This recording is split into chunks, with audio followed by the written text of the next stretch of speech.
দেশের মধ্যে এই যে হানাহানি কাটাকাটি মারামারি এবং দিনের ভোট রাতে হয়েছে এবং কোনো ভোটই হয়নি, এই সব কিছুর মূলে দায়ী হচ্ছে জনাব খায়রুল হক। এবং সেই খায়রুল হক কিভাবে দায়ী সেই বিষয়টি আমরা আদালতের সামনে তুলে ধরেছি। প্রাথমিকভাবে বলেছি যে খায়রুল হক দেশের সর্বোচ্চ আদালতকে রাজনৈতিক উদ্দেশ্যে ব্যবহার করেছে। বিচার বিভাগের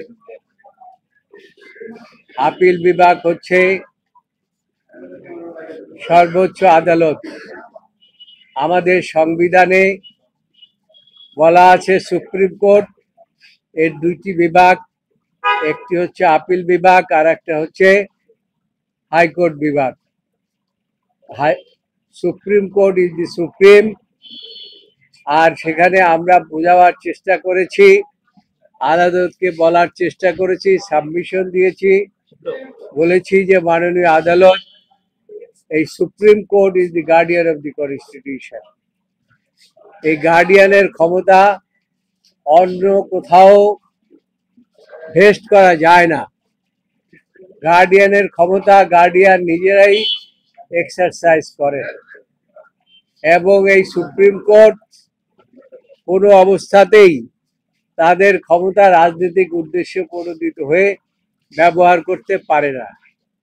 কিন্তু বাংলাদেশের সাবেক প্রধান বিচারপতি খায়রুল হক দেশের সর্বোচ্চ আদালতকে ব্যবহার করেছেন রাজনৈতিক উদ্দেশ্য প্রণোদিতভাবে, এবং তার এই ব্যবহারের কারণেই যত হানাহানি কাটাকাটি মারামারি এবং আজকে ভোট নিয়ে যে অনিশ্চয়তা, সব কিছুর মূলে হচ্ছে খায়রুল হক।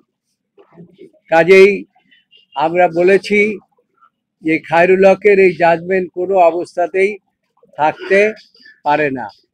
যদি এই খায়রুল হকের জাজমেন্ট থাকে তাহলে বিচার বিভাগের যে স্বাধীনতা, এই স্বাধীনতাও থাকে না। সেই জন্য আদালত প্রাথমিকভাবে আমাদের রিভিউ পিটিশন শুনানি করে 3টি গ্রাউন্ডে লিভ দিয়েছেন, এবং একটি হচ্ছে যে শর্ট অর্ডার যেভাবে পাস করেছে সেটা যেভাবে আইনগতভাবে পাস করা দরকার সেইভাবে পাস করেননি, এবং পরবর্তীতে এই গ্রাউন্ডের মধ্যে আছে যে without vehicle no car can run. Vehicle বলতে এখানে আমরা যেটা বুঝতে পেরেছি সেটা হচ্ছে পার্লামেন্ট এবং জনগণ। আর তৃতীয় হচ্ছে পার্লামেন্ট ছাড়া কোনো অবস্থাতেই একটি রাষ্ট্র চলতে পারে কি না।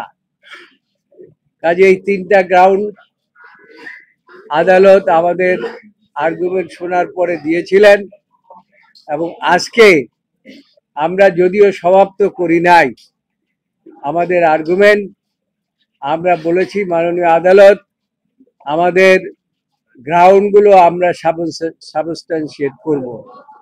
কিন্তু ইন দি মিন টাইম আপনারা জানেন যে নেপালের একজন প্রধান বিচারপতি এখানে এসেছেন, তাকে ফেলিসিটেশন দেওয়া হয়েছে, এবং তারই পরিপ্রেক্ষিতে আমাদের 2জন আইনজীবীকে আদালত প্লেস করতে বলেছে এই 13 অ্যামেন্ডমেন্টের মামলা। সেখানে আমার ডান পাশে আছে রুহুল কুদ্দুস কাজল এবং আর একজন ব্যারিস্টার এহসান সিদ্দিকী।